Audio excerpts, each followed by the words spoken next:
بالنسبه للناس اللي كيعانيو من مشاكل ديال العمود الفقري والعوجاج ديال العمود الفقري، اللي كيعانيو من مشاكل ديال البوزلوم، المشاكل ديال لي نيفراجي سيرفيكو براكيال، داك الحريق ديال العصب ديال اليدين اللي كيكون جاي من العنق، اللي عندهم مشاكل ديال الحوض، اللي عندهم مشاكل ديال الركابي، هادو كلهم خاصهم يبداو يردوا البال للعفطه ديال رجليهم، وخصوصا الا كان مشكل ديال اعوجاج على المستوى ديال الصبع الكبير.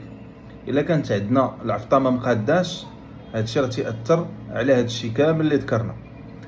ولا عندي بدايه اعوجاج ولا اعوجاج، خصني نعالجو في اقرب وقت ممكن بالامور المتاحه باش نتفادى الحالات اللي كتقدر توصل حتى للفتيح. لهذا هو واحد المشكل اللي ما تنحسوش به، ولكن العواقب ديالو كتكون كبيره، ولا عالجناه تنتهناو منه.